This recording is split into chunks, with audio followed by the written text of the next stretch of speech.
Hi hello, मी छाया. मी सर्वांचं स्वागत करते छोट्याशा मिनी ब्लॉगमध्ये. तर इथं माझी घरातली ना सकाळी सकाळी क्लिनिंग चालू झालेली होती. तर खूप दिवसापासून आहे ना मला एक गोष्ट करायची होती किंवा त्या गोष्टीसाठी वेळ काढायचा होता, पण त्या गोष्टीचा योगच येत नव्हता आणि फायनली त्या गोष्टीचा योग आलेला आहे.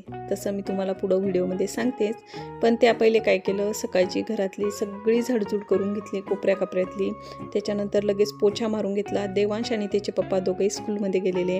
त्यांचा टिफिन बनवून म्हणजे त्यांचं सगळं आवरून दिलं. त्याच्यानंतर घरातली सगळी क्लिनिंग केली. तर मला आता देवपूजा करायची होती आणि आज आहे ना गणेश जयंती असल्यामुळं मला इथे हराळीसुद्धा तोडून घ्यायची होती. तुम्ही इथं पाहू शकता कुंडीमध्ये एवढी छान हराळी आलेली होती, म्हणजे आपल्याला इकडे तिकडे जाण्याचं गरज नाही. एक छोटंसं जरी त्या रोपटं लावलं ना हराळीचं, एक काडी जरी लावली तर त्या काडीपासून ना खूप सारे अशी हराळी म्हणजे कुंडीमध्ये होऊन जाते. तर आपल्याला दर महिन्याला जी चतुर्थी येते ना, तर त्या चतुर्थीला सुद्धा ती हराळी कामात पडते. तर इथं सगळे फुलं तोडून घेतलेले. तर त्याच्यानंतर सगळ्या देवाऱ्यातल्या देवांना म्हणजे आंघोळ घालून घेतली, त्यांना त्यांच्या जागी स्थान दिलं.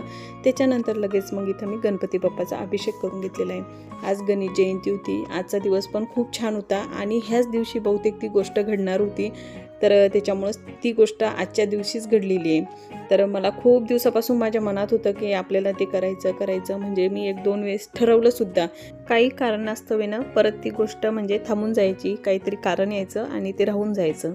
तर इथं छान असा अभिषेक करून झाला. त्याच्यानंतर आज लाल फूल नसल्यामुळं इथं मी ना गुलाबाचंच फुल अर्पण केलेलं आहे. त्याच्यानंतर हराळीसुद्धा अर्पण करून दिली. आणि हो, इथं मला जे स्वामींचे 11 गुरुवार असतात ना, तर त्या गुरुवाराला सुरुवात करायची होती. हाच तो दिवस आणि हीच ती वेळ. बहुतेक स्वामींना सुद्धा हाच दिवस आवडला असेल किंवा ह्याच दिवशी तू सुरुवात कर असं काही स्वामींना वाटत असेल, म्हणून त्यांनी हा दिवस ठरवला.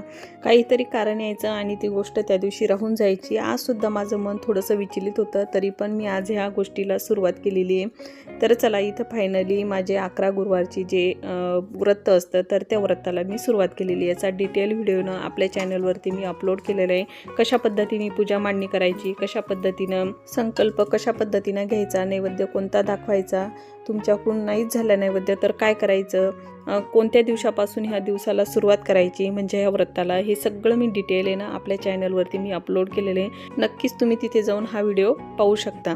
तर चला, इथं फायनली 11 गुरुवार सुरू झालेले. कसा वाटला व्हिडिओ नक्की कमेंट करून सांगा. भेटूया पुढच्या व्हिडिओमध्ये. तोपर्यंत सगळ्यांना श्री स्वामी समर्थ.